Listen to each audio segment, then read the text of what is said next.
Selamat pagi Ibu. Baik, nama saya Mari Albina Nefri.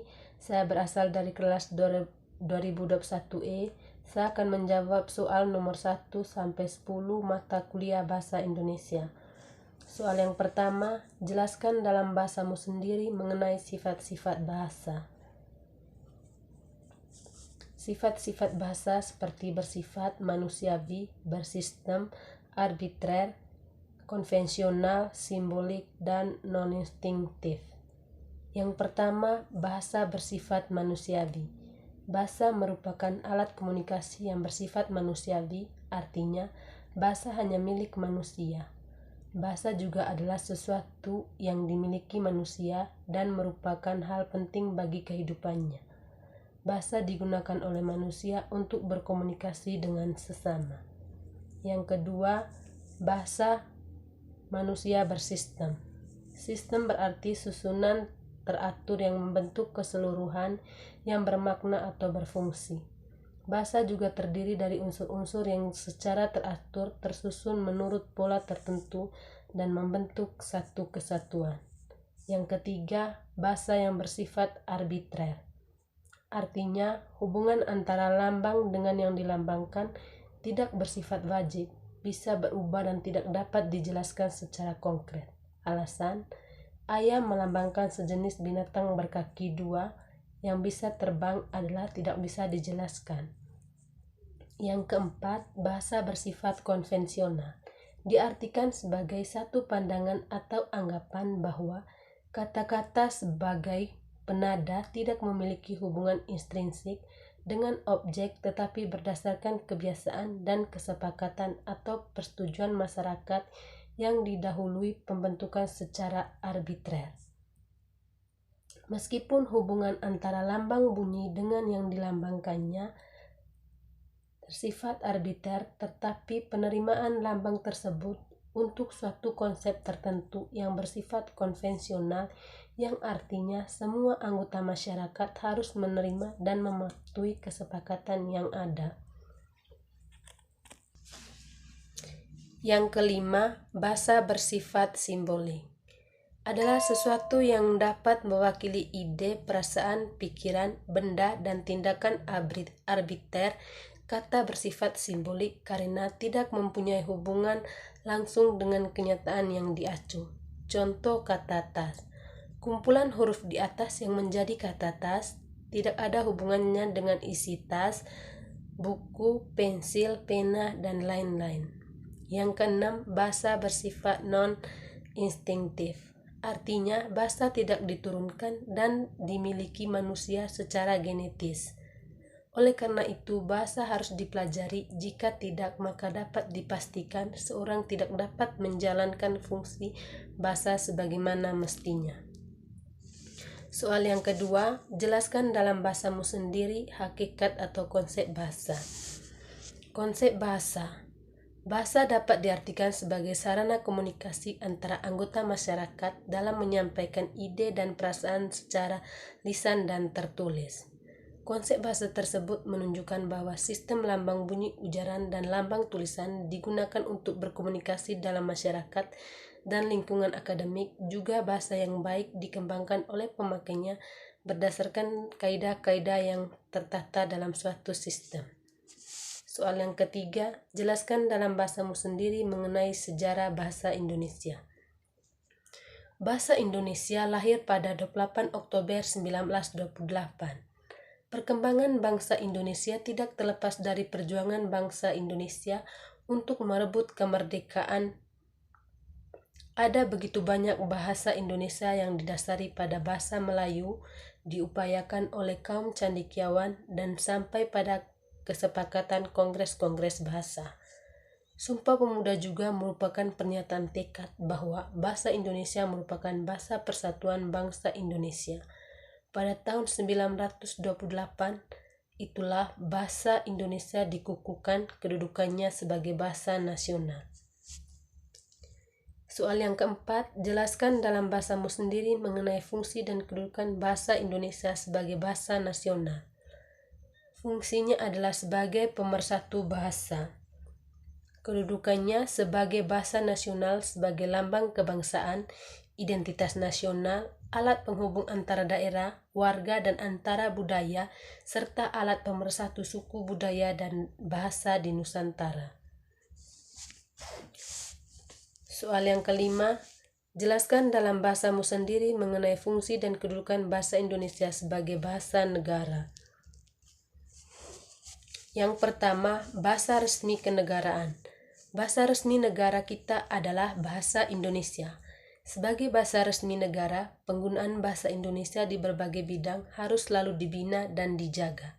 Contohnya, penggunaan bahasa Indonesia dalam administrasi kenegaraan, upacara kenegaraan, komunikasi dalam perkantoran, pemerintahan swasta baik secara lisan maupun secara tertulis. Yang kedua, bahasa pengantar dalam dunia pendidikan.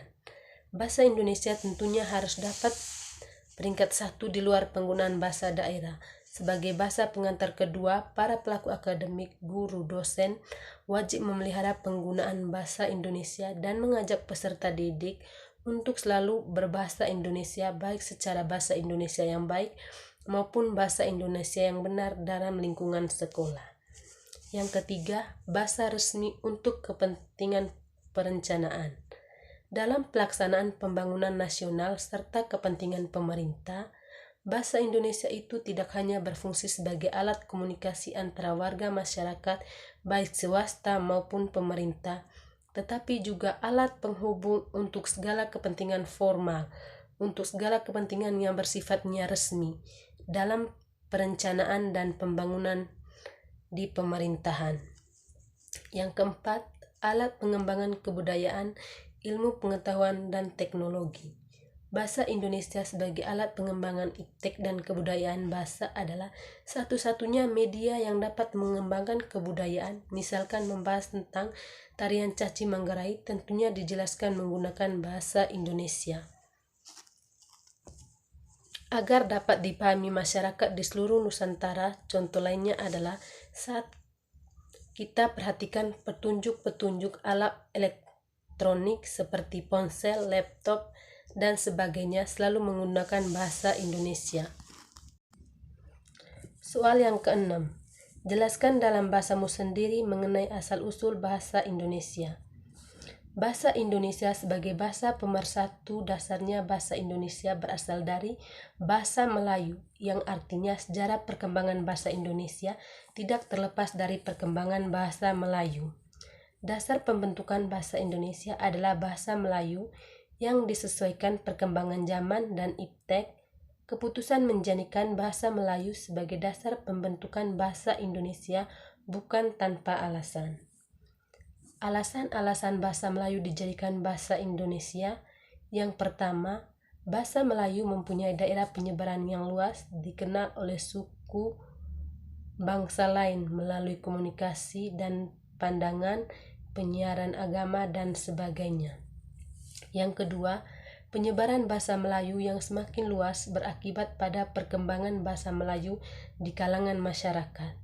Yang ketiga, bahasa Melayu bersifat terbuka, mudah menerima unsur dari luar, yang artinya mudah menerima unsur bahasa yang baik.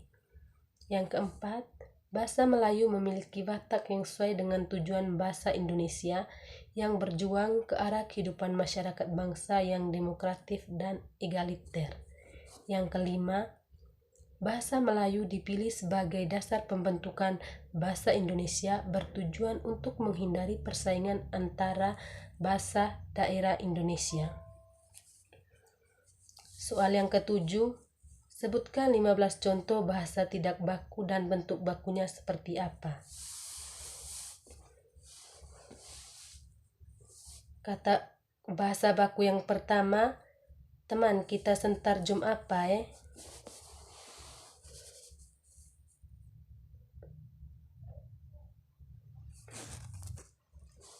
Bahasa tidak baku yang pertama, teman kita sebentar jum apa Bahasa bakunya, teman kita sebentar jum apa. Bahasa tidak baku yang kedua, kau termakan. Bahasa bakunya, kau tidak makan. Yang ketiga, bahasa tidak bakunya, sa ke situ lue. Bahasa bakunya, saya ke situ dulu. Yang keempat, bahasa tidak bakunya, jangan kasih tahu dia bahasa bakunya, jangan saja kasih tahu dia. Yang kelima, bahasa tidak bakunya, kau pi mana tadi? Bahasa bakunya, kau pergi di mana tadi? Yang keenam, bahasa tidak bakunya, saya malas dengan dia. Bahasa bakunya, saya malas dengan dia.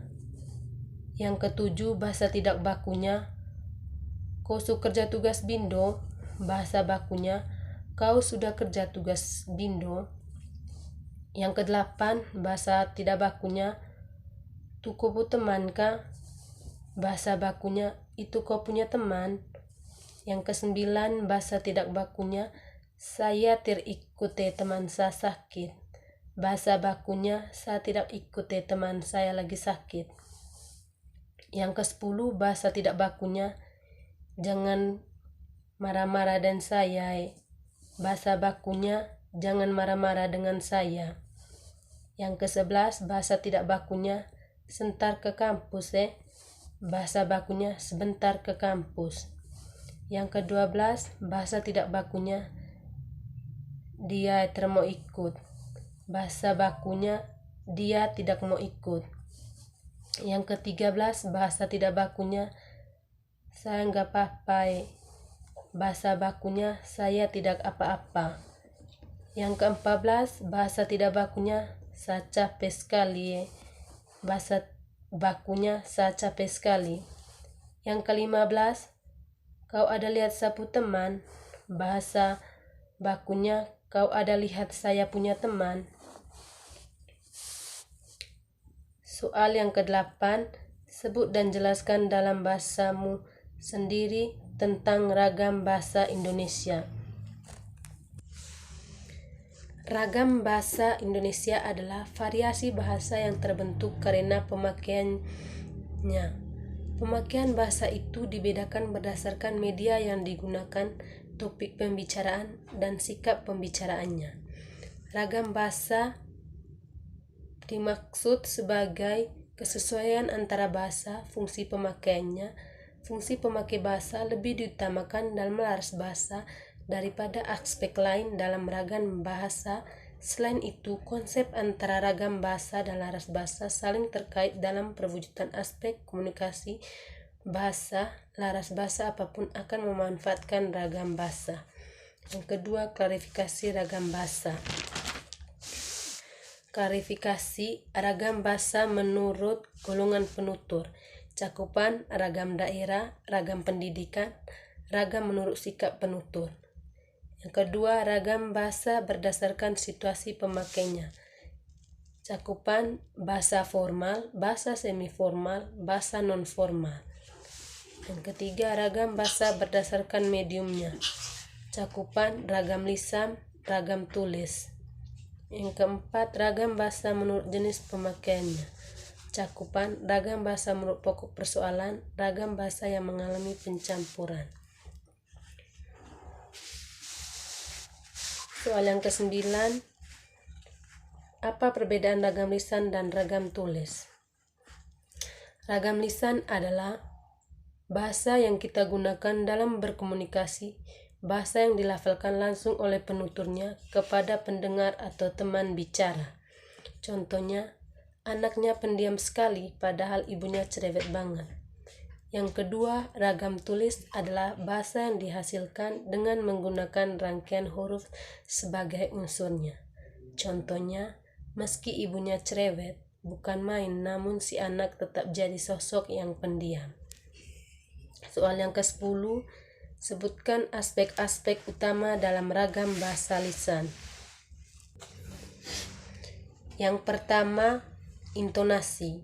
Intonasi adalah lagu kalimat, naik turun nada kalimat, panjang pendeknya suara ketika berbicara atau membaca. Intonasi sangat menentukan makna dari kalimat. Saat kita berbicara, intonasi sangatlah penting. Yang kedua, pelafalan. Lafal merupakan cara seseorang mengeja atau menyebut kata saat berbicara atau membaca. Cara seseorang atas kelompok orang dalam mengucapkan bunyi bahasa, Bunyi bahasa Indonesia meliputi vokal, konsonan, difonten, gabungan konsonan. Jadi kesalahan melafalkan satu kata akan menyebabkan tergesernya makna dari kata itu. Yang ketiga, jeda. Jeda merupakan hentian atau istirahat sejenak pada saat kita berbicara atau membaca. Jeda sangat memengaruhi makna dari pesan yang disampaikan pada saat kita berbicara atau saat membaca. Jeda-jeda ini harus diperhatikan karena sangat berhubungan erat dengan tanda baca kalau kita membaca. Yang keempat, tempo. Tempo berkaitan dengan cepat atau lambatnya seseorang berbicara atau membaca. Apabila pembicara berbicara terlalu cepat, maka pendengar akan sulit untuk menerima informasi yang diberikan oleh komunikator. Selain itu, komunikan akan kesulitan untuk menyimpulkan makna dari informasi tersebut.